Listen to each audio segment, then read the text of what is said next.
Thank you, Mr. Chairman. And I want to thank you for your leadership on this issue, working with you, Senator Alexander, Senator Feinstein, in trying to come together over the course of many months to really find this path forward. And I think it is because of your leadership and the commitment of these others that we were able to reach consensus on the language and have this hearing relatively quickly after introduction. So again, thank you. We know that there are provisions within this bill. There are certain segments that are not universally supported, some areas that were perhaps not addressed to everyone's satisfaction. But I think that what we have tried to do is to put forward legislation that can get us from where we are today on the backside of the nuclear fuel cycle, namely a process that has effectively mastered the art of going nowhere slowly, to a place where actual progress has been made, where spent nuclear fuel is deposited into permanent repositories, where the American taxpayer is no longer liable for the government's breach of contract, a breach that has cost nearly $3 billion so far, and of course is likely to grow upwards of $20 billion if the government fails to accept used fuel by 2020, and by some estimates may increase by as much as $500 million each year thereafter if no action is taken. So we're talking real dollars here.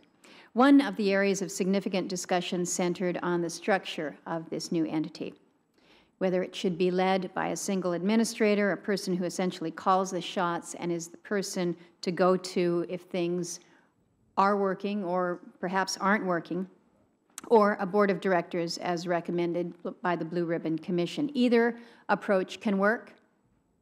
Either approach could fail. We chose the single administrator structure with an enhanced oversight board as a way to streamline the process and get the casks moving. We have essentially written in a 10-year window for this new entity to show real results. I think we recognize that it is an aggressive timeline, but hopefully it's doable. I believe it sends an important message to the American people, to industry, and to all those who follow nuclear issues that we are not willing to wait another 30-plus years to resolve the back end of the nuclear fuel cycle. Now, as the committee considers the approach that we have offered, I'd like to mention an area that I think we're going to need to address more comprehensively during this committee process, and that's the transportation of waste in dry cask storage to a storage facility or repository. According to the NEI, more than 3,000 shipments of used nuclear fuel have been made over the past 40 years by rail, by truck, and sometimes barge. And while there are a handful of transport containers that are certified by the NRC, there are nearly 1,700 dry cask units at operating reactors and stranded and shut down sites, representing over 19,000 metric tons of used nuclear fuel. However, no transport containers have been procured for those units, in large part because they just don't have any place to go.